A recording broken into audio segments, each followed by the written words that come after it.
Olá, tudo bem com você? Conforme o título deste vídeo já diz, o objetivo aqui é discutir ideias e não pessoas. No caso, as ideias de dois pastores, dois pregadores, Walter White e Samuel Ramos. A história de Dr. White é muito interessante, inclusive é contada num dos livros da Casa Publicadora Brasileira com o título Transformados por Seu Amor. Um dos capítulos conta da conversão dele de um professor universitário ateu, que aceitou o adventismo e tornou-se aí um pregador, obtendo depois uma credencial ministerial. Dr. Samuel Ramos, pastor Samuel Ramos, ele tem trabalhado especialmente nos Estados Unidos por muitos anos, agora é um pastor aposentado, jubilado, e tem divulgado algumas ideias que não se alinham com a ortodoxia adventista lá no canal dele. São vídeos, lives que ele tem produzido. No caso de White, o vídeo que causou realmente polêmica foi um em que ele fala sobre, ele traz de volta a teoria dos 6.000 anos e, embora diga que não marcou datas, ele acaba induzindo as pessoas que assistem ao vídeo a crer que o fim de todas as coisas seria em 2027. Prova de que esse vídeo foi polêmico e mal compreendido, prova de que a mensagem ali não está clara, é que ele teve que gravar um segundo vídeo em que ele então procura desfazer um pouco essa celeuma criada em torno da data e da teoria dos 6.000 anos. Esse assunto vai ser tratado aqui neste vídeo porque considero ser realmente importante que esse tema seja esclarecido. Eu respeito bastante o Dr. White, assim como o Dr. Samuel Ramos, tanto é que em meu canal recomendei algum tempo atrás alguns vídeos de White em que ele trata sobre sociedades secretas, porque na época muitos adventistas estavam bebendo de fontes estranhas, de youtubers sem embasamento bíblico, que falam sobre esse assunto com muita especulação, muito sensacionalismo, teorias de conspiração misturadas ali. Então considerei que o material do Dr. White era bem mais embasado biblicamente, no Espírito de Profecia, e então recomendei aqueles vídeos. Mas, obviamente, não endosso de forma alguma esse último vídeo em que ele fala sobre a teoria dos 6.000 anos e menciona essa data de 2027. No caso do pastor Samuel Ramos, ele também tem divulgado alguns conteúdos que não estão em consonância com o que a Igreja Adventista do Sétimo Dia tradicionalmente ensina, especialmente no que diz respeito à escatologia, às profecias. E neste vídeo, com todo respeito a esses dois homens, que eu considero serem homens de Deus, que devem ter boas intenções naquilo que fazem, com todo respeito a eles, queremos então tratar aqui de ideias, das ideias que eles têm propagado e que têm causado algum tipo de desconforto, algum tipo de confusão até entre os irmãos. Eu gosto de lembrar aqui daquela situação em que o apóstolo Pedro foi repreendido por Paulo, porque em certa circunstância ele agiu de modo equivocado. Ninguém é perfeito, todos os seres humanos são sujeitos ao erro, a falhas, a escorregões, e nessas horas é preciso ter humildade para reconhecer nossas falhas e entender que nós precisamos, acima de tudo, lutar pela unidade da igreja, pela preservação da missão da igreja, que é o corpo de Cristo, e trabalhar em conjunto. Peço que você ore a respeito desse assunto, que analise com carinho, com atenção, com responsabilidade os conteúdos que serão apresentados aqui em 3 entrevistas. Eu entrevistei o pastor Eleazar Domini, tem sido um grande estudioso, um mestre em teologia, apresentando materiais para a igreja muito úteis. Entrevistei também o Dr. Alberto Tim, professor de teologia por muitos anos, atualmente um dos diretores do White State nos Estados Unidos, depois eu vou apresentá-lo melhor, e também o Dr. Alceu Nunes, cuja tese de doutorado trata justamente sobre marcações de datas, sobre essas teorias que ao longo da história têm trazido problemas para a igreja, porque estão relacionadas com datas, com sensacionalismo e coisas parecidas. Espero que essas 3 entrevistas sejam uma bênção para você, possa ajudá-la a esclarecer as ideias e também contribuir, acima de tudo, para um preparo devido para a volta de Jesus. Espero que você aceite isso como uma contribuição, não como um ataque, coisa que não é, mas que realmente receba isso com espírito de oração e humildade, que foi o que caracterizou a gente ao produzir esse material. Um grande abraço para você e que Deus abençoe sua vida e a da sua família.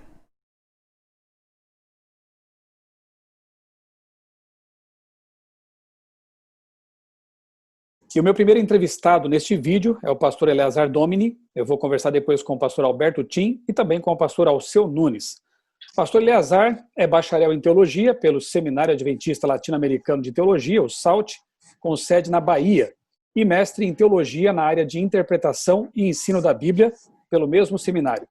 Ao longo do ministério pastoral, ele atuou como pastor distrital em Santa Maria da Vitória, Bahia, Guanambi, Bahia, e em Vitória da Conquista, também na Bahia. Foi líder de jovens, desbravadores, aventureiros, universitários, comunicação e liberdade religiosa no campo da Missão Bahia Sudoeste, com sede em Vitória da Conquista. E atualmente pastoreia na linda cidade de Aracaju, lá em Sergipe. Ou aí em Sergipe, né, pastor Eleazar? Onde você está? Exato. Muito bem. Pastor Eleazar, muito obrigado por aceitar o convite para participar desse vídeo, cujo objetivo não é outro, senão esclarecer ideias, não é? E reforçar aí nos irmãos aquele bom espírito bereano de conferir, analisar, orar muito a respeito e tirar as próprias conclusões, não é verdade?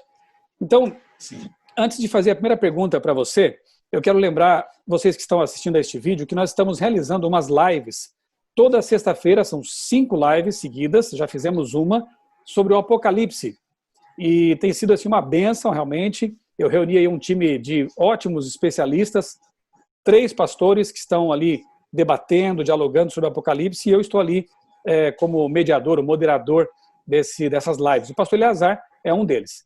Então, fica aqui o convite para você assistir, acompanhar, se perdeu, conferir no meu canal aqui no YouTube, também nos canais dos 3 pastores, esses materiais, esses vídeos que ficaram gravados ali. Tenho certeza que serão um ótimo complemento, inclusive com relação aos assuntos que vamos tratar aqui neste vídeo, tá bom? Pastor Eleazar, o que Ellen White diz sobre a estrutura do Apocalipse? Bom, nós como adventistas do sétimo dia acreditamos que a Bíblia, em especial as visões apocalípticas, elas seguem o curso da história. Nós temos então a linha que é conhecida como a linha historicista. E Ellen White, ela não vai ter uma linha diferente dessa. Ela apresenta uma linha historicista de interpretação profética. E eu queria compartilhar com vocês uma tela onde nós lemos o seguinte: as profecias apresentam uma sucessão de acontecimentos que nos levam ao início do juízo, diz a senhora White no livro Grande Conflito. E mais, ela diz assim: o livro de Apocalipse abre ao mundo o que tem sido, o que é e o que há de vir. É para nossa instrução sobre quem são chegados os fins dos tempos ou dos séculos. Nesse livro são descritas cenas que estão agora no passado e algumas de interesse eterno que estão ocorrendo ao nosso redor, ou seja, no presente, e suas profecias não terão seu cumprimento completo até o final dos tempos, quando ocorrer o último grande conflito entre os poderes das trevas e o príncipe dos céus. Entretanto, já na época de Ellen White, algumas pessoas começaram a interpretar profecias, jogando para o futuro, tendo um aspecto mais futurista do que historicista da revelação profética. E olha o que ela escreveu: os grandes sinais demarcadores da verdade. Preste atenção na linguagem que ela usa. Os grandes sinais demarcadores da verdade, mostrando-nos a direção na história profética, devem ser cuidadosamente observados, para que não sejam derribados e substituídos por teorias que trariam confusão em vez de genuíno esclarecimento. Olha, teorias que trariam confusão ao invés de genuíno esclarecimento.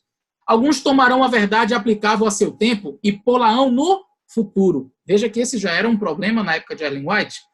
Algumas pessoas iriam pegar as verdades aplicáveis para aquele tempo e jogar para o futuro. Acontecimentos na sequência da profecia que tiveram seu cumprimento no distante passado, ou seja, acontecimentos que já haviam se cumprido ao longo da história, são considerados futuros, e assim, por essas teorias, a fé de alguns é solapada. Então, exatamente, Ellen White aqui falando contra o futurismo, e ela termina dizendo assim: segundo a luz que o Senhor quis conceder-me, estás em risco de fazer a mesma obra, apresentando perante outros verdades que tiveram seu lugar e fizeram sua obra específica para o tempo na história da fé do povo de Deus. Reconheceis como verdadeiros esses fatos na história bíblica, mas os aplicais ao futuro. Eles têm sua força ainda em seu devido lugar, na cadeia dos acontecimentos que nos tornaram como povo o que nós somos hoje. E como tal, eles devem ser apresentados àqueles que se encontram nas trevas do erro. Você vai perceber, por esses textos que eu li, que a senhora White ela acreditava plenamente na visão historicista que a Igreja Adventista apresenta. Ela entende que as profecias elas vão tendo o seu cumprimento ao longo da história, as cadeias proféticas vão tendo o seu cumprimento ao longo da história, e ela rebate veementemente aquelas pessoas que tinham uma ideia futurista, ou seja, pessoas que pegavam profecias que já tiveram o seu cumprimento no passado e aplicavam ao futuro. Eu quero aproveitar, pastor Eleazar, já que estamos falando aqui, estamos focalizando, né, o livro do Apocalipse, para recomendar aqui para os nossos amigos, pelo menos 2 livros que eu tenho aqui comigo agora. Uma nova era segundo as profecias do Apocalipse, de Marvin Maxwell. Esse livro foi publicado pela CPB, Casa Publicadora Brasileira, um material muito bom. Se você quer conhecer, eu diria assim, a ortodoxia adventista, aquilo que a Igreja Adventista pensa com respeito às principais profecias do Apocalipse, esse é um dos livros ideais para isso, né? Tem também o volume sobre Daniel, desse mesmo autor. E eu tenho aqui um livro da Unaspress, que é a editora universitária adventista, lá do NASP, O Futuro, a visão adventista dos últimos acontecimentos, que reúne aqui artigos de grandes teólogos da igreja, material muito bom e que também traz aquilo que é o consenso, né, entre os estudiosos da Bíblia no adventismo, né, e a igreja adventista. Eu sempre tenho dito que é importante você buscar águas cristalinas, né, fontes puras, a fim de formar a sua visão a respeito das profecias. Pastor Eleazar, tem alguma outra literatura que você gostaria de indicar? Além também dos artigos que eu tenho publicado em meu blog, inclusive muitos deles do pastor Eleazar mesmo, né? No outraleitura.com.br tem algum material ali interessante sobre profecia, sobre as trombetas, sobre um tema que nós vamos tocar aqui, talvez não assim tão aprofundadamente, mas vamos falar que é o metatauta, né? O que quer dizer a expressão grega? Aguarde, já vamos falar sobre isso. Tem um artigo lá no meu blog também. O que você indica aí para nós, pastor Eleazar? Olha, ali atrás vocês veem a coleção, esta coleção que é do Comentário Bíblico Adventista, o volume aqui também, que fala só não está aparecendo na imagem, mas é fantástica essa coleção. Fantástica. Ali é o pensamento da igreja. Ali é o pensamento da igreja. É o Comentário Bíblico Adventista do Sétimo Dia. Né? Exatamente, de maneira sintetizada. Então eu diria que é um excelente material de consulta. Quem puder, por favor, adquira. Você também pode adquirir este material aqui, Estudos sobre o Apocalipse, volume 6. É de uma série que foi produzida em inglês, ficou conhecida como Darkon. É uma série maravilhosa, fantástica, simplesmente fantástica. Esse material aqui em especial trata sobre o livro de Apocalipse. Tem 2 volumes, o 6 e o 7, que está sendo lançado pela Unaspress. Então, você pode adquirir esses materiais. Eu tenho certeza que vai ser uma bênção na sua vida. Então, o Unaspress, a imprensa universitária adventista, né, do NASP Campus Engenheiro Coelho. Pastor, deixa eu aproveitar para ler aqui, antes que eu me esqueça, um trecho, uma citação de Ellen White em Atos dos Apóstolos, página 90, que, por sinal, também mencionei na nossa primeira live ali sobre o Apocalipse. Vou deixar aqui na descrição do vídeo o link para essa primeira live e depois você acompanha as demais. O texto é muito sério e eu gostaria que você acompanhasse com atenção, amigo, amiga, e tirasse suas conclusões a respeito disso também. A serva do Senhor disse o seguinte: Deus fez da sua igreja na terra um conduto de luz e por intermédio dela comunica seus desígnios e sua vontade. Ele não dá a um de seus servos uma experiência independente da experiência da própria igreja, ou a ela contrária. Nem dá a um homem um conhecimento de sua vontade para toda a igreja, enquanto esta, a igreja, o corpo de Cristo, é deixada em trevas. Em sua providência, Deus coloca seus servos em íntima relação com a igreja, a fim de que tenham menos confiança em si mesmos e mais em outros a quem Ele, Deus, está guiando para levarem avante sua obra. Você percebeu que Deus trabalha com a unidade, né? Que é importante que nós levemos em conta aquele texto que diz na multidão de conselhos a sabedoria, não é verdade? Então Deus não vai guiar pessoas independentemente da igreja e muito menos se estiverem ensinando coisas contrárias àquilo que é consenso pela igreja. Tem um outro texto de Ellen White também que é muito interessante, em que ela fala assim, ó, olha que conselho sábio, que bom senso, né? Se você tiver, digamos, uma nova luz, e ainda que esta nova luz seja correta, você expor essa ideia para líderes mais experientes na igreja, para pastores, para teólogos, né? Enfim, para anciãos experientes e maduros, né? E essas pessoas, a igreja, entender que não é o momento ainda para essa ideia ser divulgada, o conselho de Ellen White é que você se aquiete. Olha que interessante. Aguarde, porque Deus trabalha com um movimento, com uma igreja, com um corpo organizado de crentes que constituem a menina dos olhos de Deus. Então é preciso tomar muito cuidado realmente com esse tipo de coisa, né? Com esse tipo de atitudes assim, sem humildade ou com espírito de independência, né? De facção, de dissidência. Isso não constrói, isso só traz sofrimento, desunião e, infelizmente, atrapalha a missão da igreja mesmo, ok? Sim. Pastor, se o Apocalipse não tem múltiplos cumprimentos, como entender Ellen White quando ela diz que a história se repetirá?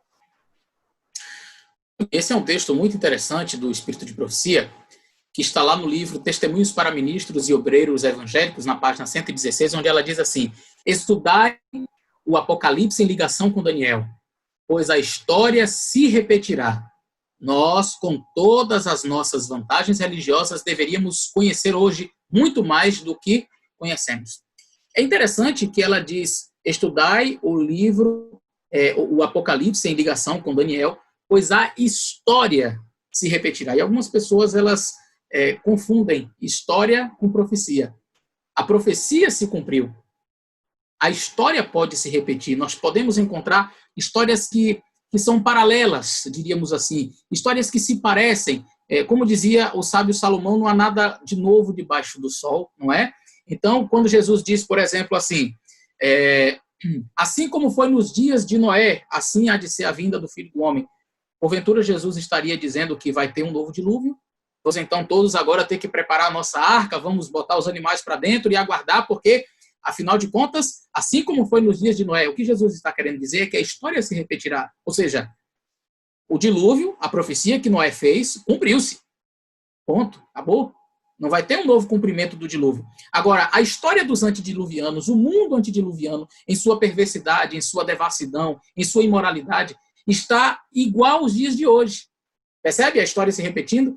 Então, quando a senhora White ela fala que a história se repetirá, e ela menciona isso por algumas vezes em seus escritos, ela não está dizendo que as profecias vão ter múltiplos cumprimentos. Ela está dizendo que ações do passado, histórias semelhantes no passado, estão acontecendo, podem acontecer em nossos dias. A história se repetirá, não as profecias. Muito bem, acho que mais claro que isso não tem como, né? Agora, quais são os erros interpretativos mais comuns quanto ao polêmico tema das 7 trombetas do Apocalipse? Chegamos então a este assunto realmente, como você disse aí, polêmico. Não precisaria ser, né? Mas tem sido. Não precisaria, é verdade, não precisaria ser. Vamos abrir a Bíblia então, no livro de Apocalipse, no capítulo 8, onde nós temos este assunto em evidência, não é?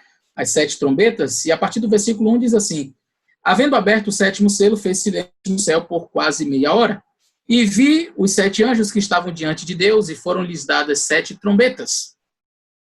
E veio outro anjo e pôs-se junto ao mar, tendo um incensário de ouro, e foi-lhe dado muito incenso para o pôr com as orações de todos os santos sobre o altar de ouro que está diante do trono. E a fumaça de incenso subiu com as orações dos santos desde a mão do anjo até diante de Deus. E o anjo tomou o incensário e encheu com fogo do altar e lançou sobre a terra. E houve depois vozes e trovões e relâmpagos e terremotos. Muito bem. Você sabe que o livro de Apocalipse ele não foi escrito em capítulos e versículos. Na verdade, toda a Bíblia não foi escrita dessa maneira. Os capítulos e versículos são acréscimos posteriores para uma didática melhor, para que você encontre os textos mais facilmente. Entretanto, nem sempre os capítulos e versículos eles respeitam necessariamente as pausas proféticas, diríamos, o encerrar de uma profecia e o começo de outra. É exatamente o que acontece aqui. Você percebe nitidamente que o versículo 1 do capítulo 8 pertence ainda ao contexto anterior, que eram os 7 selos. E a partir do verso 2, e vi, esta cena introdutória de e vi, uma nova visão ali, muito provavelmente João agora passa a visão das trombetas, diferentemente, ou diferenciando aí da visão anterior, que eram dos selos. Algumas pessoas elas acabam entendendo que pelo fato de estar dentro deste mesmo capítulo, portanto, estas trombetas estariam inseridas dentro do período do 7º selo, coisa que é completamente absurda. Mas vamos avaliar aqui alguns erros que são cometidos. Eu quero compartilhar novamente com vocês uma tela. E o primeiro erro que está aqui em Apocalipse capítulo 8, verso 3, onde diz que veio um anjo e se pôs junto ao altar e tendo um incensário na mão. E o primeiro erro que eu identifico é a comparação, dizer que este anjo aqui seria Jesus, simplesmente por causa da similaridade desse texto com o texto do livro Primeiros Escritos. Eu quero ler com vocês o livro Primeiros Escritos, e o texto diz assim: vi anjos indo rapidamente de um lado para o outro no céu. Um anjo com um tinteiro de escrivão ao lado voltou da terra e informou a Jesus que sua obra estava feita e os santos estavam numerados e selados. Então, vi Jesus, que estivera ministrando diante da arca, preste atenção neste detalhe, a qual contém os 10 mandamentos, lançar o incensário. Levantou as mãos e com grande voz disse: está feito. E todo o exército dos anjos tirou suas coroas quando Jesus fez a solene declaração: quem é injusto, faça a injustiça ainda. Quem está sujo, suje-se ainda. E quem é justo, faça a justiça ainda. E quem é santo, seja santificado ainda. Alguns entendem que o fato de Jesus estar lançando o incensário seria necessariamente a cena, comparando com o texto de Apocalipse no capítulo 8, uma cena que introduz em Apocalipse 8 o fechamento da porta da graça. Então, quando eles comparam esse texto aqui, que está referindo-se ao fechamento da porta da graça, com o texto de Apocalipse capítulo 8, onde menciona um anjo lançando o incensário, eles chegam à seguinte conclusão: este anjo é Jesus, e como está lançando o incensário, e claramente está no contexto de fechamento da porta da graça, portanto, Apocalipse 8 tem que ver com o fechamento da porta da graça. Será? Quando nós observamos mais detidamente esse texto, nós percebemos que, na verdade, a Ellen White ela está fazendo alusões a diversos trechos da Bíblia. Por exemplo, nessa parte inicial, onde ela fala de um anjo com um tinteiro de escrivão ao lado, ela está fazendo um eco ao texto de Ezequiel capítulo 9. Você pode ir lá conferir, onde se fala de um anjo com um tinteiro na mão. Quando ela fala de lançar o incensário, naturalmente um eco, Apocalipse 8, verso 5, ela também fala de grande voz, ouviu uma grande voz, Apocalipse 16, verso 17, e está feito, que seria uma expressão declarada em Apocalipse 22, verso 11. A questão aqui é, na passagem do livro Primeiros Escritos, Ellen White ela está fazendo uma exegese de Apocalipse 8, verso 5, para dizer que esse texto de Apocalipse 8, verso 5, é um texto que introduz uma cena de pós-fechamento ou de fechamento da porta da graça, ou ela estaria fazendo um eco ao texto, como ela fez em diversas outras ocasiões. Você vai notar que é muito comum esse tipo de estrutura. Ellen White montar o seu parágrafo usando vários textos isoladamente para solidificar o seu pensamento. Veja, por exemplo, esta passagem. Mesmo a maneira de sua morte foi prefigurada, como a serpente de bronze foi levantada no deserto, assim devia ser levantado o Redentor por vir, para que todo aquele que nele crê não pereça, mas tenha vida eterna. João 3,16. Observe, ela montando o parágrafo, já citou o primeiro texto. Depois ela continua dizendo assim: e se alguém lhe disser que feridas são essas nas tuas mãos, ele dirá: são feridas com que fui ferido na casa dos meus amigos. Zacarias 13, verso 6. E puseram a sua sepultura com os ímpios e com o rico na sua morte, porquanto nunca fez injustiça, nem houve engano na sua boca. Todavia ao Senhor agradou moê-lo, fazendo enfermar. Mas aí eu pergunto a você, esse texto de Zacarias 13, verso 6, Ellen White aplicou aqui claramente Jesus. Mas quando você vai em Zacarias 13 e o verso 6, e você lê esse texto, vai perceber algo muito interessante. Eu gostaria de ler rapidamente aqui com vocês. Zacarias 13 e o verso 6. Olha o que diz. Vamos ler a partir do verso 3. Será que quando alguém ainda profetizar, seu pai e sua mãe que o geraram lhe dirão: não viverás, porque mentirosamente falaste em nome do Senhor, e seu pai e sua mãe que o geraram o traspassarão quando profetizar? E acontecerá naquele dia que os profetas se envergonharão cada um de sua visão quando profetizarem, nem mais se vestirão de manto de pelos para mentirem, mas dirão: não sou profeta, sou um lavrador da terra, porque tenho sido servo desde a minha mocidade. E se alguém lhes disser: que feridas são essas nas tuas mãos? Ele dirá: são feridas com que fui ferido na casa dos meus amigos. Observe, o texto claramente aqui está falando de quê? Do falso profeta. Será que Ellen White estaria dizendo que Jesus é um falso profeta? Obviamente que não. Ellen White está naturalmente aqui fazendo um eco a este texto, pegando, na verdade, vários textos, como eu mencionei para vocês. Ela está fazendo, como vocês veem aí na imagem, um eco, né, do texto de João 3,16, de Zacarias 13, verso 6, e de Isaías 53, verso 9. Ela cita os três textos e faz isso para montar o seu parágrafo. Esse tipo de exemplo você vai encontrar também em Mateus capítulo 2 e o verso 15, e Oséias capítulo 11, verso 1 e 2, onde diz que Israel ali era menino e que estava adorando os falsos deuses e etc. Israel apóstata, né? E o livro de Mateus diz, olha, do Egito chamei o meu filho, como uma referência a Jesus. Então, este é um uso comum, tanto na Bíblia quanto no espírito de profecia. Um outro argumento que é muito utilizado é o fato de que o anjo de Apocalipse 8, e ali no verso 3, ele está segurando o incensário. E esta prerrogativa de oferecer o incensário, estar com o incensário nas mãos, era uma prerrogativa sacerdotal, portanto, só Jesus pode segurar o incensário. Note que no livro de Apocalipse, no capítulo 8, e os versos 2, 3, até o verso 5, não menciona o anjo fazendo um trabalho sacerdotal, apenas menciona que ele está segurando o incensário em suas mãos.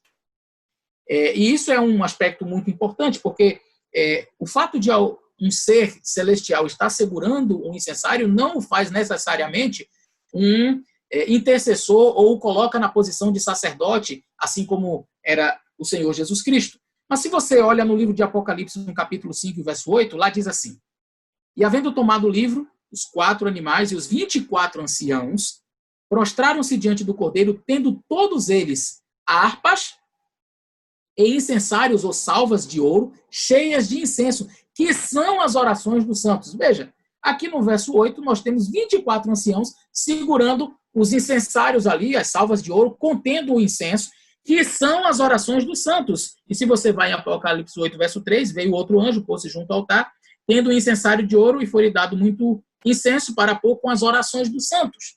Perceba que é a mesma linguagem. Eu não posso dizer que estes 24 anciãos são Jesus. Então a gente vai perceber, por esse contexto, que outros seres seguram o incensário no céu, mas isso não significa necessariamente que eles são os sacerdotes e que estão ali ministrando, fazendo o mesmo trabalho de Cristo ou substituindo o trabalho de Cristo, jamais.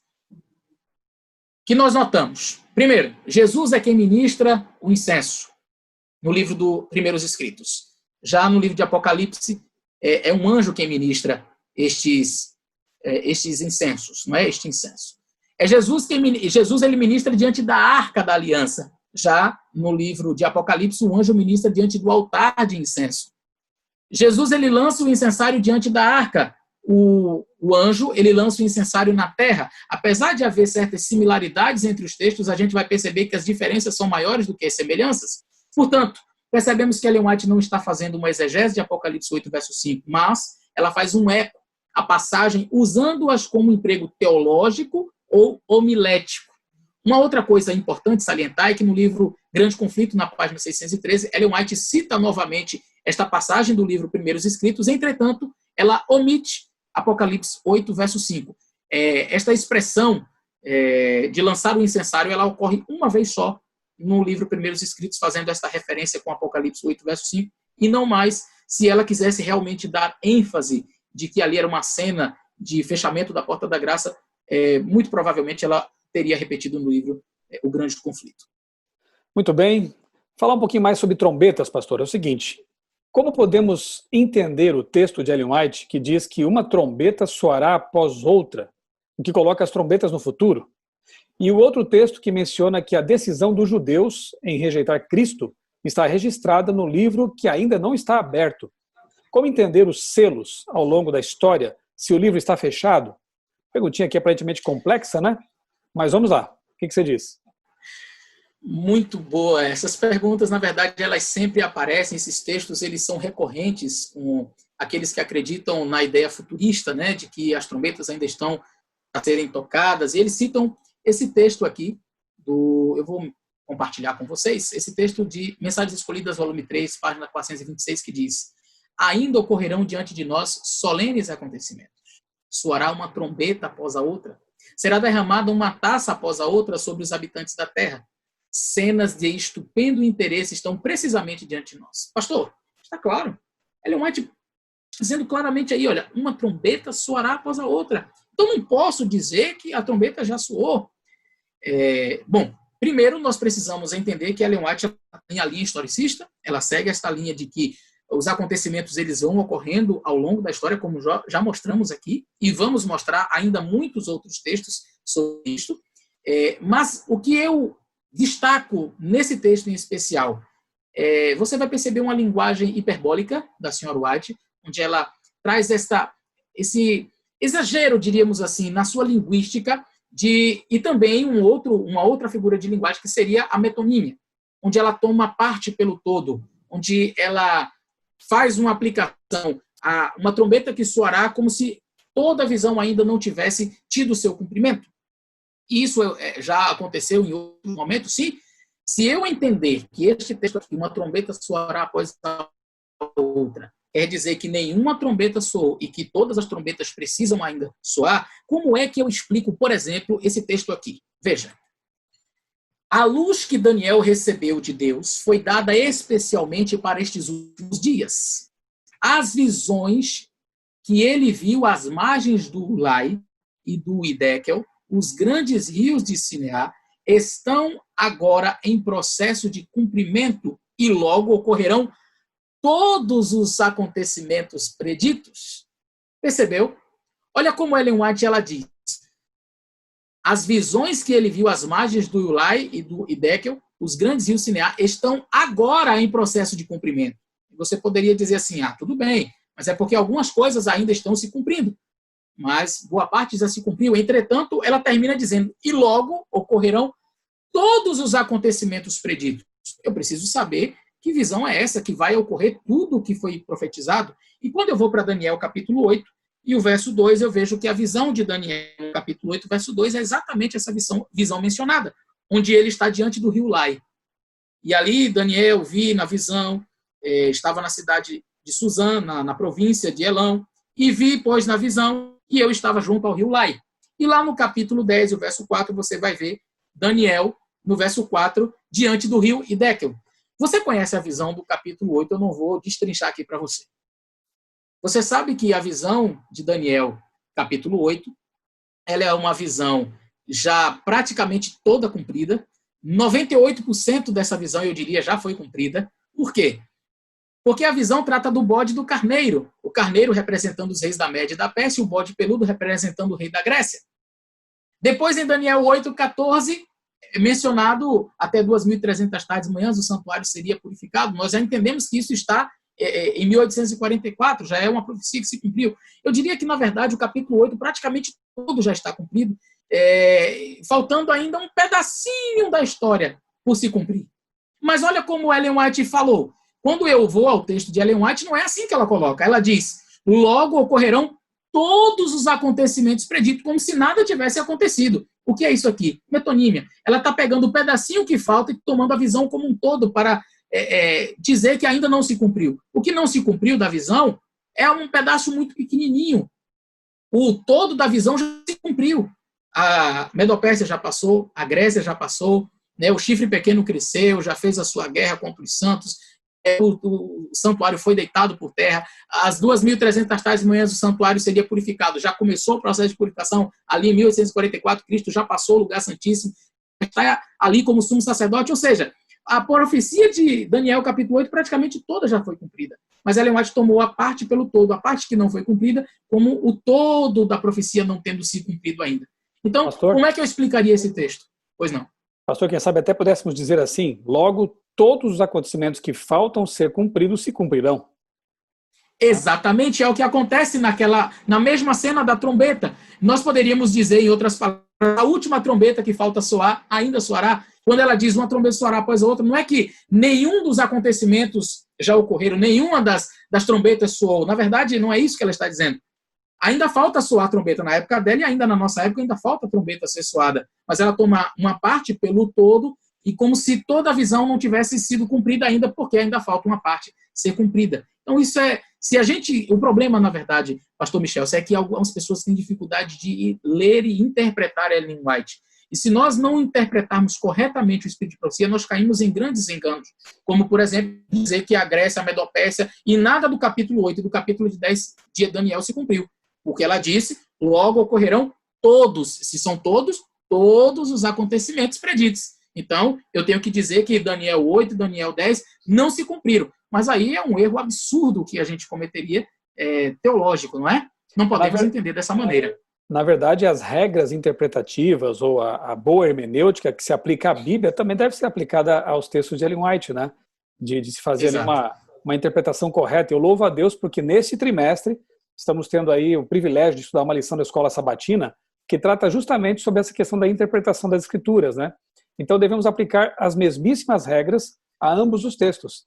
E assim nós corremos menos riscos, né, de fazer interpretações que violam o todo da obra, né, o todo da obra de Ellen White e também o todo da obra da Bíblia. Como é importante isso aí, né? Sim, e respondendo a outra pergunta, que foi aquele segundo texto, apresento ele também aqui para vocês. O texto é este aqui. Os sacerdotes uniram-se à turba ignorante, gritando exaltados, o seu sangue caia sobre nós e sobre nossos filhos. Aquele momento em que os sacerdotes ali rejeitam a Jesus Cristo, entregam para ser crucificado. E aí, olha o que Ellen White diz no livro Parábolas de Jesus sobre esse texto. Ela diz assim: desse modo, os guias judeus fizeram a sua escolha. Sua decisão foi registrada no livro que João viu na mão daquele que estava sentado no trono. Está falando do livro selado. No livro que ninguém podia abrir. É o livro contendo os 7 selos, não é? E tem ali os 7 selos. Essa decisão lhe será apresentada em todo o seu caráter reivindicativo naquele dia em que o livro há de ser aberto pelo leão da tribo de Judá. Pastor? Então, claramente o livro não foi aberto, por isso nós temos que entender que estes selos estão para o futuro. Ora, eu não posso entender assim, por quê? Porque, na verdade, o que está havendo aqui é uma confusão entre conteúdo do livro e selos. Veja, o livro não foi aberto ainda. O que nós temos em Apocalipse, no que diz respeito aos selos, não é o conteúdo do livro. A gente vê ali, abrir o primeiro selo, e aí, por exemplo, aqui no capítulo 6, não é? Ali abriu o primeiro selo, e aí sai um cavalo branco, e o seu cavaleiro, né, vitorioso, etc. O cavalo vermelho no segundo selo, e aí algumas pessoas pensam assim, este é o conteúdo do livro. Não, este não é o conteúdo do livro. Imagine, para que você entenda, porque hoje nós temos livros assim, né? E a gente abre uma página e está todo aberto. Mas um livro selado, naquela época, na verdade, ele só era aberto completamente quando todos os selos eram rompidos. Para que fique fácil você entender, imagine um livro, eu tenho até aqui na biblioteca, mas eu vou explicar e você vai entender. Imagine um livro com um zíper. E você abriu um pedacinho do zíper. Abriu o livro? Não. Você abriu outro pedacinho do zíper. Abriu o livro? Não. E vai abrindo, vai abrindo, vai abrindo. Quando você terminar de abrir o zíper completamente, o livro se abre. Os selos, na verdade, são marcadores ao longo da história de que Deus está, de que Jesus está rompendo os selos. Os selos estão sendo rompidos ao longo da história, mas o livro ainda não está aberto. E olha, esse texto do Espírito de Profecia sobre este assunto, muitíssimo interessante. Ellen White diz assim, ali, em sua mão aberta, estava o livro da história das providências de Deus, a história profética das nações e da igreja. Aqui está o conteúdo do livro. O livro conta a história das nações e da igreja. Nele estavam contidas as declarações divinas, sua autoridade, seus mandamentos, suas leis, todo o simbólico do eterno e a história de todos os poderes dominantes e nações. A história do planeta Terra está ali. Na linguagem simbólica, estava contida nesse papel a influência de todas as nações, línguas e pessoas, desde o início da história da Terra até o seu fim. Então, o conteúdo do livro é isso. Agora, atente bem, porque nós não entendemos os selos como futuristas, já percebemos que, na verdade, estes selos eles vão sendo rompidos ao longo da história, mas o livro há de ser aberto quando o último selo for rompido. E olha, como é que eu sei disso? Porque o próprio texto que é utilizado para, talvez, trazer uma ideia futurista, responde. Porque diz assim, desse modo os judeus fizeram a sua escolha, sua decisão foi registrada nesse livro, mas olha o que termina dizendo, nessa parte em negrito. Essa decisão lhes será apresentada. Será apresentada a quem? Aos judeus. Mas espera aí, os judeus estão mortos. Então, para que seja apresentado para eles, e eu não acredito em imortalidade da alma, é necessário que estes homens estejam vivos, para que seja apresentado, para que o livro seja apresentado a eles. E diz o texto que esse livro, né, essa decisão, lhe será apresentada em todo o seu caráter reivindicativo. Naquele dia em que o livro há de ser aberto pelo leão da tribo de Judá. Ou seja, no momento em que o último selo for rompido, acreditamos que é exatamente o momento em que haverá esta ressurreição e todos aparecerão diante de Cristo e o livro será aberto e exposto. O livro da história da humanidade, é assim que ela fala, é o livro da história, o livro em sua mão aberta, é o livro da história das providências de Deus, a história profética. Portanto, o livro não está aberto. Os selos foram rompidos ao longo da história, não estão por acontecer, não estão no futuro. Eles estão sendo rompidos ao longo da história. As trombetas vêm sendo tocadas ao longo da história. Estamos já no finalzinho, quando o livro, então, finalmente será aberto ao romper do último selo. Muito bem, pastor. Você disse que o cumprimento das trombetas e dos selos se dá ao longo da história, correto? Como entender, então, o selamento de Apocalipse 9, verso 4, se a quinta trombeta está no passado e o selamento ainda está no futuro? Esta é uma outra pergunta muito comum. Ora, o livro de Apocalipse, capítulo 9, fala de um selamento. Capítulo 9, verso 4 diz: Foi-lhes dito que não fizessem dano à erva da terra, nem a verdura alguma, nem a árvore alguma, mas somente aos homens que não têm na testa o sinal de Deus. Pastor? Muito claramente, portanto, esse texto está falando de um selamento. E o selamento, naturalmente, acontece lá no livro de Apocalipse, capítulo 7, quando fala também dos assinalados na testa. Diz ali no Apocalipse, capítulo 7, no verso 3, não danifiqueis a terra, nem o mar, nem árvores, até que hajamos assinalado na testa os servos do Deus vivo. Então, para que eu entenda que este selamento de Apocalipse 9 é o mesmo selamento de Apocalipse 7, eu tenho que dizer necessariamente que a linguagem é a mesma, trata-se do mesmo assunto. Mas, realmente, cabe a pergunta, se as trombetas são soadas, né, elas tocam ao longo da história da Terra, como é que pode, se este selamento descrito em Apocalipse 7 está ainda no futuro, o selamento escatológico? Primeiro, nós precisamos entender que a Bíblia fala de diversos selamentos. Na Bíblia não só menciona um tipo de selamento, você tem os selados com o selo da promessa, você tem os selados com o Espírito Santo. Fazendo uma rápida, um rápido parênteses aqui, a senhora White fala da senhora Hastings, e quando a senhora White fala da senhora Hastings, ela diz, eu vi que ela estava selada.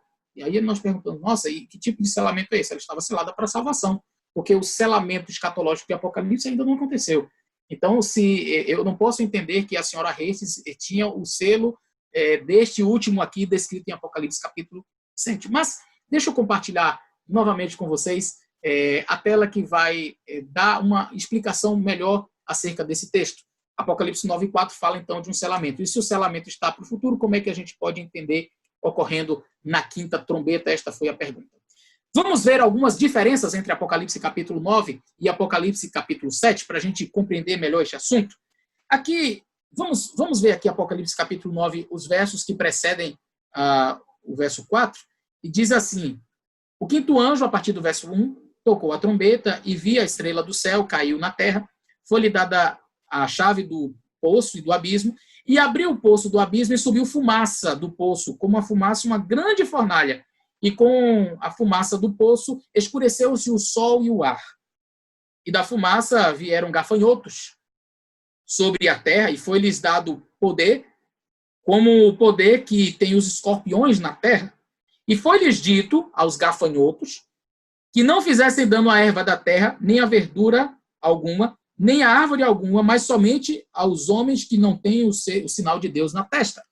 Eu queria fazer menção deste livro aqui, antes de fazer o nosso comparativo. Foi mencionado, inclusive, pelo nosso pastor Michelson. Este livro é muito interessante. O Mervyn Maxwell ele traz algumas coisas muito interessantes no que diz respeito a estes gafanhotos e esta cena de Apocalipse 9, verso 4. E ele diz assim, olha, na página 256 ele diz o seguinte, nossos gafanhotos simbólicos foram proibidos de comer qualquer coisa verde, e na página 240 ele vai mostrar que a erva verde é um simbolismo ali do povo de Deus. Você vai ver interessantes comparativos que ele faz com o Antigo Testamento. E ele diz assim também: já observamos igualmente que o islamismo garantiu ao povo, aos judeus e aos cristãos, uma boa dose de liberdade, por serem estes considerados o povo do livro. Notavelmente, cristãos guardadores do sábado sobreviveram na Armênia e na Etiópia. Então você vai perceber que este ódio intenso que hoje se observa, não é, pelos judeus, esse antissemitismo, na verdade, ele não era tão presente naquela época. Na verdade, o Maomé ele até respeitava os judeus e os cristãos. Então, o que seria este selo? O que seria este selamento? Alguns teólogos da nossa igreja entendem, de fato, que com o avanço dos exércitos de Maomé, por conta de que o cristianismo havia apostatado, e aqui nós temos aqui juízos divinos recaindo sobre o povo de Deus, e aqui eu já faço um parêntese rápido, porque algumas pessoas entendem que as 7 trombetas são uma contrafação dos juízos de Deus, e que seriam aqui, portanto, juízos do diabo. Não tem nada a ver. Você vai perceber na 6ª trombeta que diz: tocou o anjo a sua trombeta, e ouviu uma voz dos 4 pontas do altar, de ouro diante de Deus, a qual dizia ao 6º anjo que tinha a trombeta: solta os 4 anjos que estão presos junto ao rio Eufrates. Portanto, você vê que é uma ação divina. Então, era Deus executando os seus juízos sobre o povo que havia apostatado. Existe um trabalho feito pelo Dr. Dreyer, Albert Dreyer, muitíssimo interessante sobre isso, onde ele vai demonstrar como foi que houve a introdução do domingo no seio do cristianismo. É algo impressionante. Eles criaram contos. Por exemplo, aqueles que saem da missa e olham para o arado no dia do domingo, que os espinhos lhe perfurem os olhos. Então, eles diziam que espinhos iam perfurar e lançavam pragas de maneira que o povo começou a ficar com medo. E havia muita gente naquela época que guardava o sábado.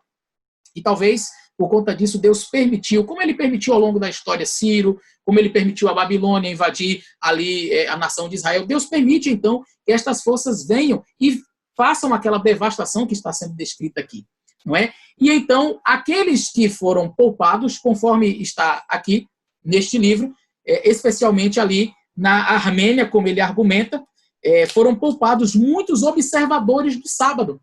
Muitos observadores do sábado foram poupados porque ali na Armênia, deixa eu ler aqui, Armênia e Etiópia, muitos desses que resolveram ser fiéis a Deus foram poupados deste massacre. Mas vamos ver as diferenças que existem entre os capítulos 7 e o capítulo 9. Veja, no capítulo 7, nós observamos que 4 anjos seguram os ventos. Já no capítulo 9, são os gafanhotos com poder de escorpião que estão em cena.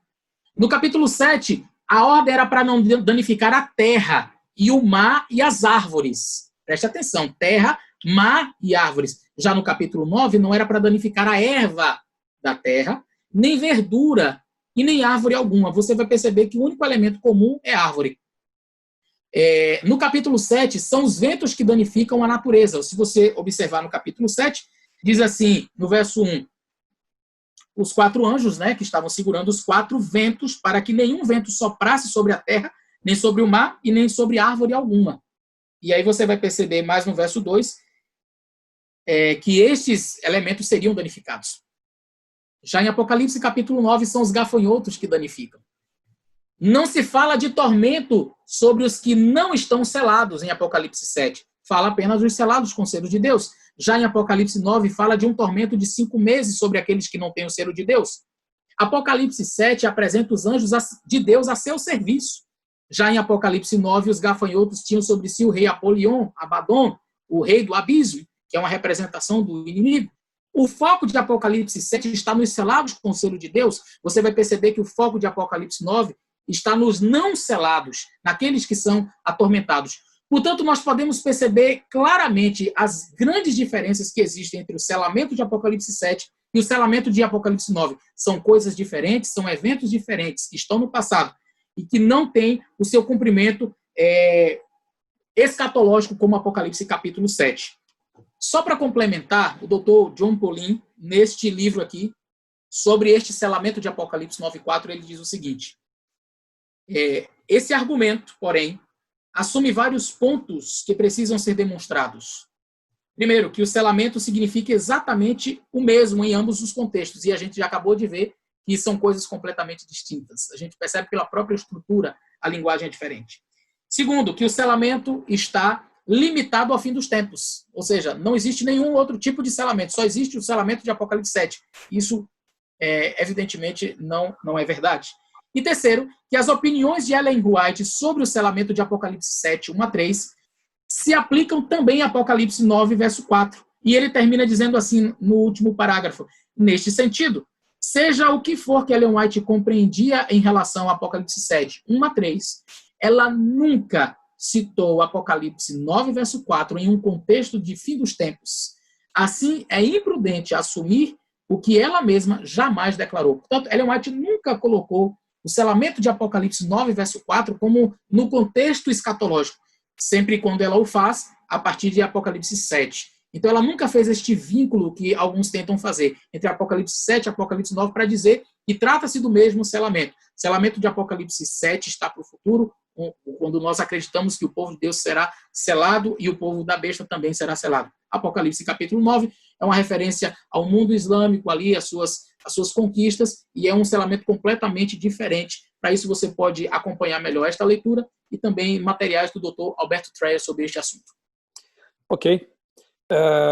O título deste vídeo é Trombetas Fora do Tom, ou seja, a ideia de que realmente há pessoas pregando mensagens que não têm respaldo bíblico e muito menos nos livros de Ellen White.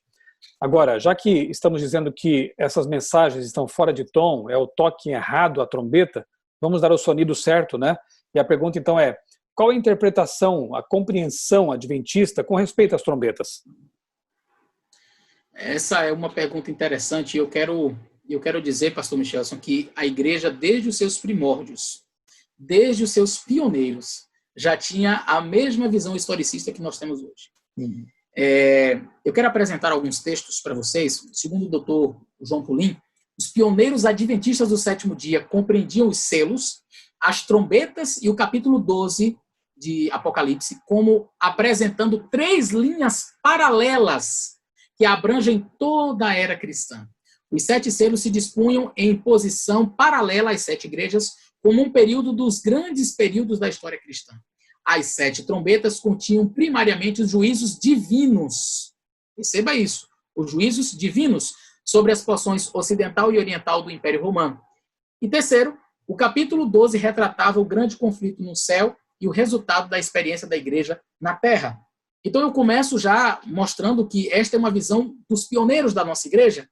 Todavia, existem aqueles que defendem o futuro, um futuro segundo o cumprimento de certas porções do livro de Apocalipse, inclusive dos períodos de tempo. Okay?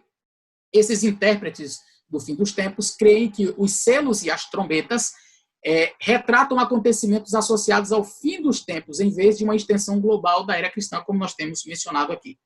Os selos são geralmente compreendidos como retratando aspectos do juízo investigativo, que começou em 1844, e as trombetas são compreendidas como vindo em seguida ao fechamento da porta da graça, pouco antes do retorno de Cristo. Para alguns, então, estes são vistos como um segundo cumprimento. Só que aí nós temos alguns detalhes que precisam ser analisados. Se as trombetas elas soam após o fechamento da porta da graça, como é que nós podemos entender Apocalipse capítulo 9, verso 20, onde diz assim, vamos ler Apocalipse capítulo 9, verso 20 e verso 21. E os outros homens que não foram mortos por estas pragas não se arrependeram das obras de suas mãos para não adorarem os demônios e os ídolos de ouro, e os de prata, e de bronze, e de pedra, e de madeira, que nem podem ver, e nem ouvir, e nem falar. E não se arrependeram dos seus homicídios, nem das suas feitiçarias, nem das suas prostituições, ou da sua prostituição, e nem das suas ladroices ou furtos. Nós estamos falando aqui de um contexto de arrependimento.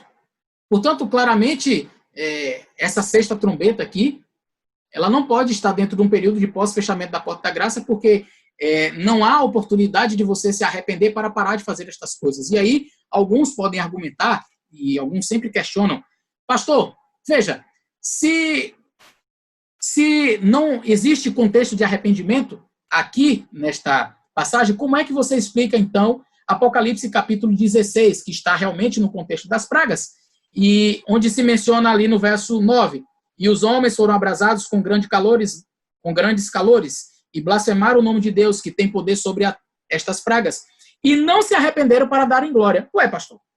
Não, mesma coisa. Você está usando um texto quando lhe serve, quando não lhe serve você não usa?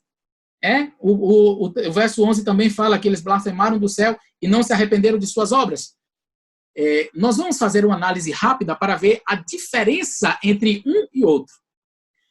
O arrependimento de Apocalipse 9 implica em mudança de comportamento, de atitude. O texto diz, não se arrependeram das obras de suas mãos, para não adorarem demônios e não adorarem os ídolos de ouro e os ídolos de prata e de bronze e de pedra e de madeira. Não se arrependeram dos seus homicídios, ou seja, para parar de matar, nem das suas feitiçarias, nem das suas prostituições, nem dos seus furtos. Quer dizer, aqui há um arrependimento que implica em uma mudança de comportamento. Eles não se arrependeram para parar de fazer estas coisas, só que pós-fechamento da porta da graça, o texto diz que quem é injusto continua na prática da injustiça. Em outras palavras, se você rouba, vai continuar roubando.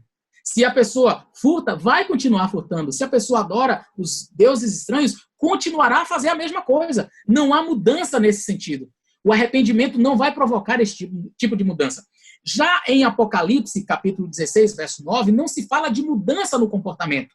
Até porque isso já não era mais possível no contexto do fechamento da porta da graça. Diz, e os homens foram abrasados com grandes calores e blasfemaram o nome de Deus, que tem poder sobre estas pragas. E não se arrependeram para lhe darem glória. Esse é um aspecto que poderia acontecer. Arrepender-se, diríamos, um arrependimento involuntário, onde eles glorificariam a Deus, mesmo sem a sua própria vontade, ou seja, mesmo que este arrependimento não implique mudanças no seu comportamento. Por exemplo, eles poderiam dizer assim, não, Deus está sendo justo, nós estamos recebendo estas pragas com justiça. Infelizmente, cometi muitas obras ruins, mas paciência, Deus está sendo justo. Nesse momento, veja, olha esse texto de Ellen White. Ao fim dos 1000 anos, Cristo volta à Terra. Todos os olhares daquela vasta multidão se voltam para contemplar a glória do Filho de Deus. Está falando dos ímpios. A uma voz, todos os ímpios exclamam, bendito que vem em nome do Senhor. Não é o amor para com Jesus que inspira a declaração. É a força da verdade que faz brotar involuntariamente essas palavras dos seus lábios. Perceberam? Você vai notar claramente aqui que, diríamos, um arrependimento, vamos colocar aqui entre aspas, seria este arrependimento de Apocalipse 16. Não é que eles tinham a possibilidade de se arrepender e voltar atrás e não praticar. Coisa que está bem clara em Apocalipse 9. Lá diz se arrepender e para parar de roubar, para parar de matar, para parar de adorar deuses estranhos. Ou seja, havia possibilidade de eles se arrependerem e pararem de fazer estas coisas. Mas isso não é apontado em Apocalipse 16. Um outro texto diz, como que extasiados os ímpios contemplam a coroação do Filho de Deus. Testemunharam o irromper de admiração, transportes e adoração por parte dos salvos. E ao propagar-se uma onda de melodia sobre as multidões fora da cidade, ou seja, os ímpios, está falando de Jesus quando ele voltar, todos a uma exclamam, isso aqui é pós-milênio, tá? Grandes e maravilhosas são as tuas obras, Senhor Deus Todo-Poderoso. Justos e verdadeiros são os teus caminhos, ó Rei dos Santos. E prostram-se, adoram o príncipe da vida. Vocês perceberam? Claramente aqui os ímpios adoram, glorificam a Deus. É disso que está falando aqui Apocalipse 16. Num contexto de fechamento da porta da graça, isso seria uma possibilidade. Entretanto, o Apocalipse capítulo 16, verso 9 e verso 11 estão apenas testificando que, mesmo em face das pragas, essa atitude que será vista pós-milênio não é vista aqui. Ao invés de eles pararem e dizerem assim, bom, não tem salvação, isso é fato. Não há possibilidade de eu me arrepender e voltar atrás. Mas ao invés deles pararem e dizerem assim, Deus é justo. Justo é o Senhor, essas pragas estão caindo sobre nós merecemos isso. Eles acusam o povo santo de Deus, perseguem o povo, essas pragas estão caindo por causa deles e vamos matá-los.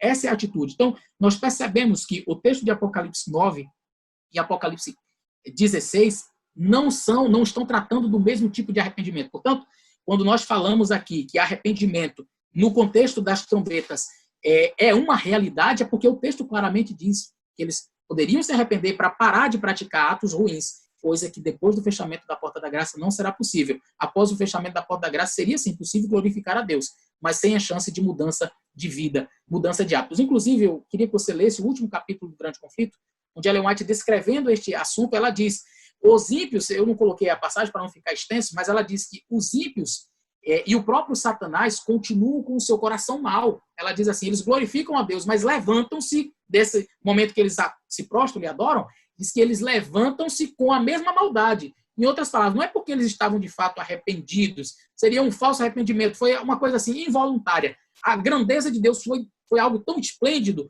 a glória de Deus foi algo tão fabuloso que a única reação é cair de joelhos. Mas não que eles de fato tivessem mudado em seu coração. É disso que fala Apocalipse 16, verso 9 e 11. Pastor, você falou alguns momentos aí sobre o problema, né, da interpretação futurista. Eu vou voltar a esse tema daqui a pouco, quando entrevistar o pastor Dr. Alberto Tim, mas eu quero aproveitar aqui para ler uns trechinhos do Mensagens Escolhidas, volume 2. Vale a pena ler todo esse capítulo aqui, que está ali próximo da página 100, mais ou menos, em que Ellen White ela dá uma resposta a um tal de John Bell, porque ele estava pregando justamente que Apocalipse 14 teria uma aplicação futura, né? E olha que interessante como a história se repete, né? Isso aqui foi escrito em 1896 e ao longo da história, e hoje de novo, pessoas querem pegar textos que tiveram seu cumprimento ao longo da história e jogar lá para o futuro, né? Agora veja se as repreensões ou as admoestações, enfim, que ela faz aqui não se encaixam também para alguns, aí, na realidade de alguns hoje em dia. Ela escreveu aqui na página 102, temos um inimigo vigilante e está em constante atividade na mente humana que não teve experiência pessoal nos ensinos do povo de Deus pelos 50 anos passados. Alguns tomarão a verdade aplicável a seu tempo e pô-la-ão e a colocarão no futuro. Acontecimentos na sequência da profecia que tiveram seu cumprimento no distante passado são considerados futuros. E assim, por essas teorias, a fé de alguns é solapada. Esse é um dos objetivos por que eu decidi gravar esse vídeo com vocês e apresentar esse conteúdo, porque eu fico chateado quando vejo a fé das pessoas sendo solapada, sendo prejudicada a sua caminhada cristã com essas aplicações que violam aquilo que a igreja ensina, né? E que colocam expectativas frustradas em tempos, em momentos que muitas vezes passam e deixam aquele rastro de falta de fé, de tristeza, né, de desapontamento. Outro texto aqui na página 104. Não cessam, porém, de ouvirem-se as vozes. Isto é verdade, eu tenho novo esclarecimento, nova luz, né? Mas esses novos esclarecimentos em sentido profético são manifestos em aplicar mal a palavra e levar o povo de Deus ao sabor das ondas sem uma âncora que o segure. E um último aqui, penúltimo, página 111 agora. É verdade que há profecias ainda por cumprir, mas trabalho bem errôneo tem sido feito vez após vez e continuará a ser feito por aqueles que buscam encontrar nova luz nas profecias e que começam por se desviar da luz que Deus já concedeu. E a última, Mensagens Escolhidas, volume 2 ainda, página 113 também diz: pessoa alguma que fixe o tempo em que Cristo deve vir ou não vir, tem mensagem verdadeira. Eu acho que não preciso dizer mais nada. Eu creio que o que a serva do Senhor escreveu aqui é muito claro e nós deveríamos dar ouvidos, né, ao que está escrito aqui nesse texto inspirado. Pastor, desculpa a interrupção, mas eu estava aqui ansioso para ler esses textos, né? Pode prosseguir, então, na sua resposta aí, por favor. Esses textos são maravilhosos, mas ainda complementando, então, esta visão de que as trombetas estão para o futuro, há um texto ainda no livro de Apocalipse, no capítulo 10, o verso 11, que diz, o profeta ali é mencionado que ele deve profetizar outra vez. No capítulo 10, o verso 11, diz, tomei o livrinho na mão e comi-o, e ainda na boca era doce como mel, e havendo comido ficou amargo. E no verso 11 diz, e disse-me, importa que profetizes outra vez a muitos povos, nações, línguas e reis. Qual a necessidade de se profetizar mais uma vez se a porta da graça já está fechada? Não há necessidade de novas profecias quando a porta da graça já se fechou. Compreende? Mas e Ellen White? Será que ela tem algum texto que deixe claro essa questão das trombetas tendo seu cumprimento ao longo da história, ou que talvez essas trombetas estejam ainda para o futuro? Veja o que diz o Espírito de Profecia. Olha só. Ellen White, no livro Grande Conflito, ela cita algo fantástico. Ela diz assim, no ano de 1840, preste atenção nessa parte negrito, notável cumprimento da profecia despertou geral interesse. Outro notável cumprimento da profecia gerou interesse. 2 anos antes de 1840, ou seja, em 1838, Josias Litch, um dos principais ministros que pregavam o segundo advento, publicou uma explicação de Apocalipse 9, predizendo a queda do Império Otomano. Portanto, nós entendemos aí Apocalipse 9 como um cumprimento ali do Império Otomano, não é? A sexta trombeta em especial. Segundo seus cálculos, essa potência devia ser subvertida no ano de 1840, no mês de agosto, precisamente.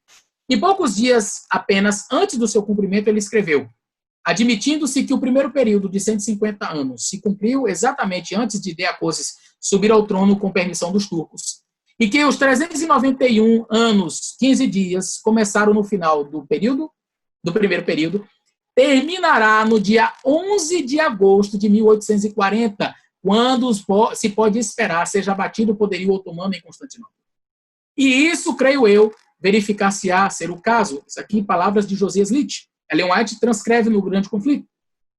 No mesmo tempo especificado, a Turquia, por intermédio de seus embaixadores, aceitou a proteção das potências aliadas na Europa e assim se pôs sob a direção de nações cristãs. E olha como ela diz, o acontecimento cumpriu exatamente a predição. Olha, se você vai ao período da sexta trombeta, em Apocalipse capítulo 9, ali fala de um dia, hora e também do ano. Ali no texto é mencionado, eu queria ler Apocalipse 9, verso 15 com vocês, diz assim, foram soltos os 4 anjos que estavam preparados para a hora, o dia, o mês e o ano. Então, nós podemos perceber que há uma profecia que determinava o dia, a hora, o mês, o ano. E Josias Litch, ele conseguiu identificar isso aqui, impressionantemente, 2 anos antes. Ora, Michel, se você entender uma profecia que está por cumprir, e você dizer assim, olha, vai se cumprir no ano tal, daqui a 2 anos, legal, já, fantástico, você acertou o ano.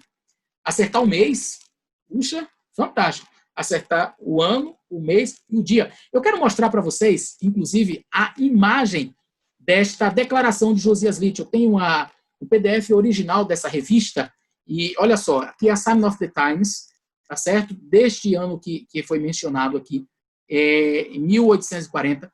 Olha só, aqui é a Sign of the Times, que contém o artigo de Josias Litch, está aqui na página 20, este artigo dele. Eu vou dar um zoom aqui, na parte especialmente onde ele fala. Isso aqui é o próprio Josias Litch falando.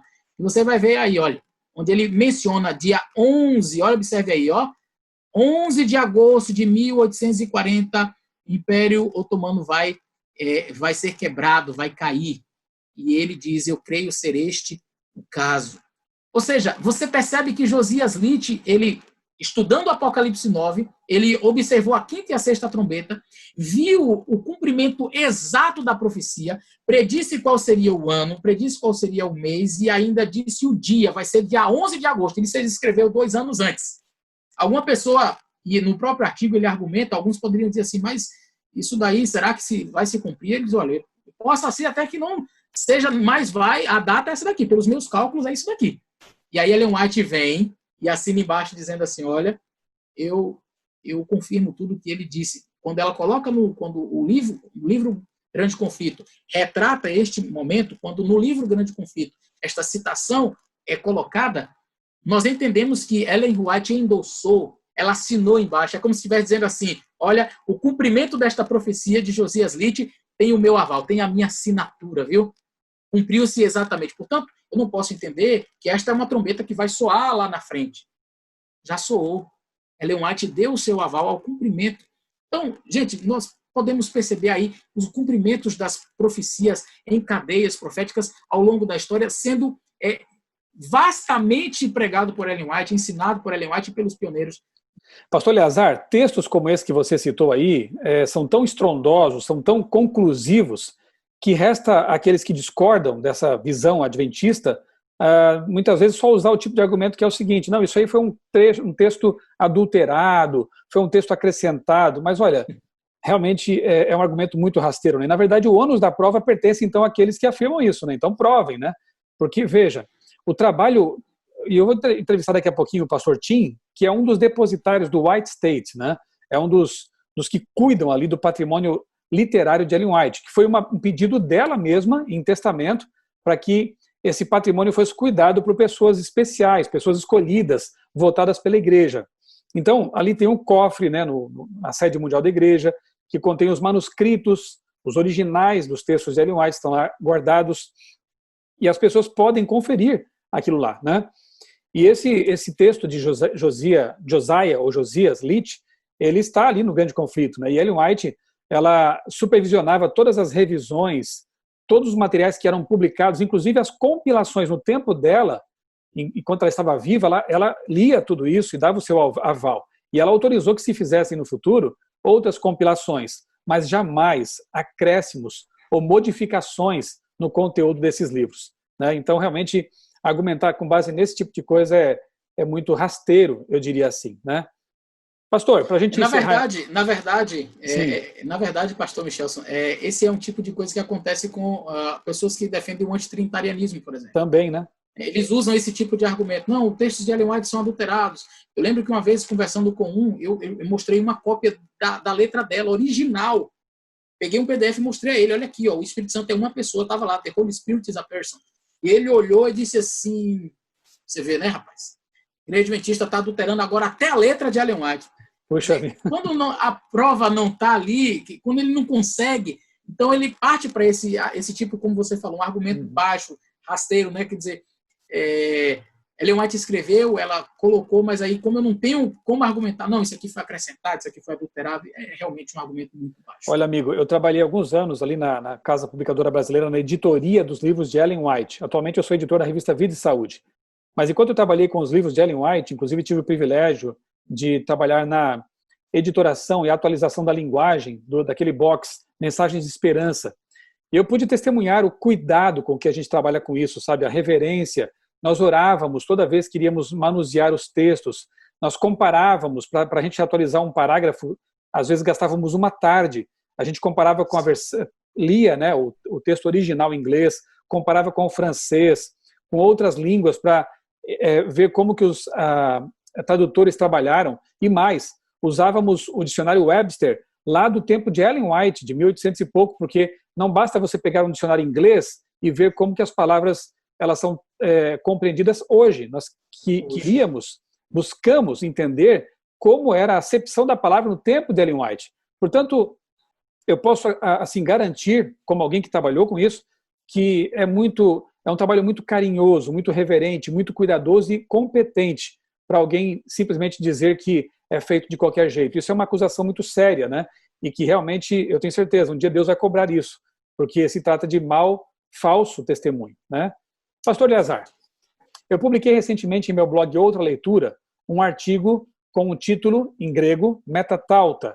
Eu não quero que você entre em detalhes, porque eu quero deixar apenas aqui uma curiosidade para que o nosso amigo que está nos assistindo vá até o blog e procure esse texto e leia, porque eu creio que ali também tem um esclarecimento muito interessante a respeito de algumas ideias que têm sido propagadas equivocadamente aí sobre o Apocalipse, tentando mostrar que seria um livro linear, quando, na verdade, como estamos explicando nas lives que temos feito às sextas-feiras à noite, ele é um livro quiástico, né? Estruturado em blocos, não tem essa estruturação em capítulos, como disse o pastor Eleazar há pouco, né? Ela é um acréscimo recente, digamos assim, né? Posterior, não é uma coisa inspirada, né? A divisão em capítulos. E, às vezes, algumas falhas são cometidas. Então, esse texto que o pastor Eleazar escreveu e eu publiquei é bem interessante sobre essa questão. Metatauta e a questão do futurismo. Pastor, resume para a gente aí e deixa um gostinho de quero mais nas pessoas para que elas possam ler o texto. Um dos principais argumentos que aqueles que têm uma visão futurista usam para tentar demonstrar que Apocalipse capítulo 4 e 5 seriam cenas introdutórias ali do juízo investigativo, eles baseiam-se justamente nessa expressão metatauta eidon, seria depois destas coisas olhei. E qual que é o argumento? Capítulo 1 do livro de Apocalipse está retratando ali a cena introdutória, uma visão de Jesus Cristo, e aí você já entra com as 7 igrejas. João recebe uma visão para as 7 igrejas, e ele escreve até o capítulo 3, terminando ali com a 7ª igreja, a igreja de Laodiceia. E aí, do capítulo 4, verso 1, introduz dizendo assim, depois destas coisas olhei.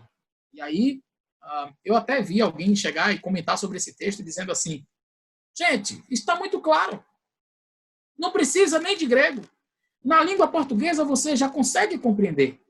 Depois destas coisas. Se a expressão depois destas coisas está aqui, é justamente para me dizer que depois destas coisas é uma referência às 7 igrejas. Depois destas coisas, ou seja, passou as 7 igrejas, depois disto, então, nós temos as cenas que se seguem. Será? Eu fiz uma análise, você vai ler lá no artigo, de todas as expressões metatauta, depois destas coisas, e eu percebi que a expressão metatauta sozinha, essa expressão depois destas coisas, ela pode ter alguns significados como dando um marcador de tempo linear, ou seja, lá em Apocalipse, quando diz assim, um ai já passou, depois destes, ainda 2 ais virão, ou seja, é depois destes mesmos, é linear. Mas todas as vezes que a expressão metatauta eidon, essa palavrinha eidon aparece, ou seja, depois destas coisas olhei, você vai perceber que o texto sempre introduz uma nova visão. E é uma nova visão de cenas novas e não de acontecimentos que estão lineares. Ou seja, de acontecimentos que ocorrem após aqueles que estavam sendo ditos. Agora, se eu quero compreender que a expressão aqui, depois destas coisas, olhei, quer dizer que no Apocalipse 4, verso 1, significa que os acontecimentos do capítulo 4 e 5 e daí por diante são posteriores às 7 igrejas, como é que nós explicamos Apocalipse 15 e o verso 2 a 5? Porque diz assim, no verso 1 fala que tinham anjos, que estavam com 7 taças na mão, esperando para derramar as taças.